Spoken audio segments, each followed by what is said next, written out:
This next fight, we're talking about Charles Johnson and Jake Hadley. Charles Johnson, he's got those twitchy movements. He transitions well while he's on the ground, but he loses decisions. Looking at Hadley, he's got very good forward pressure, utilizes his kicks. He's strike heavy, but he will mix in takedowns, and he is a rear naked choke specialist.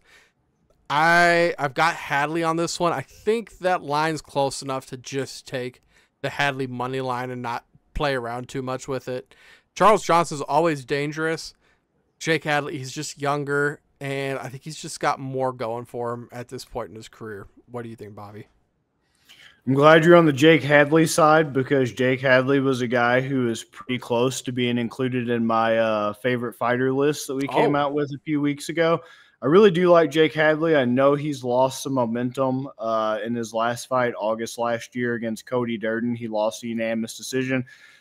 That's an example of you can't just look at the record and see the whole fucking story, because if you watch that fight live like I did, that was actually a very close fight, very back and forth, razor thin. It wasn't a one-sided ass whipping by Cody Durden by any means. As a matter of fact, Hadley actually had some really deep fucking sub attempts locked in on Cody Durden, at least at 2 points, maybe even 3 throughout the course of that 15-minute fight that I just have no fucking clue how Cody Durden survived.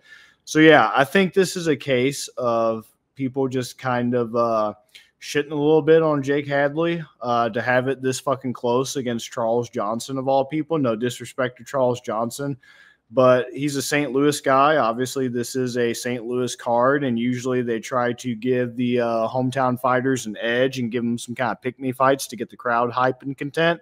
So that's why I'm a little shocked that they're giving him Jake Hadley, because this is not exactly a winnable fight for him, especially since in his last 4 fights in the UFC, he's only won 1 fight.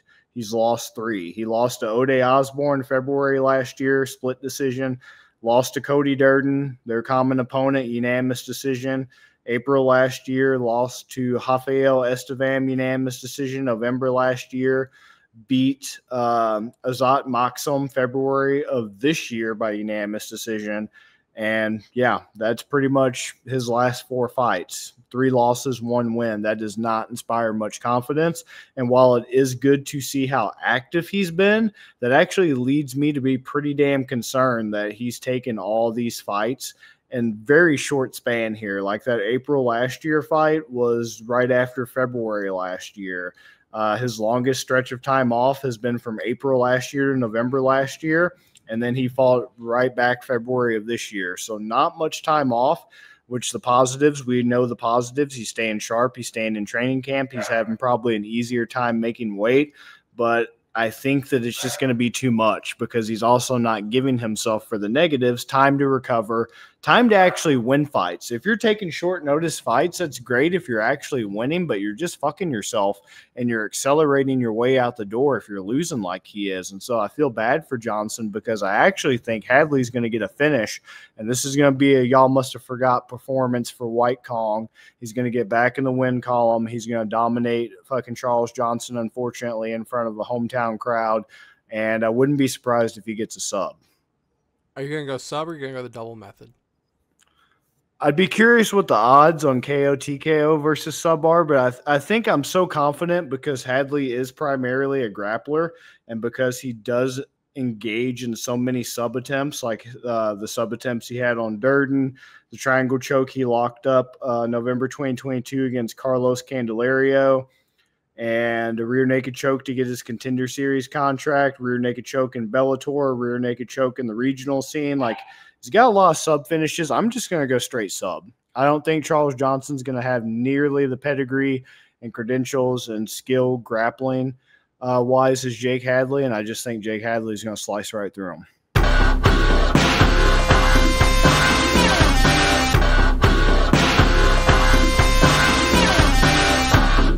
You better start listening to the Better in Green podcast.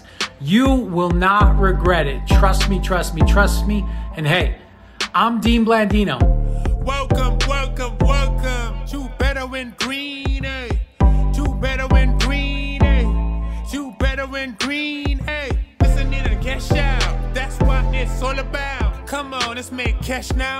We always on spot from the bottom to the top. Hey, shout out to Ethan, shout out to Wyatt, shout out to Ben.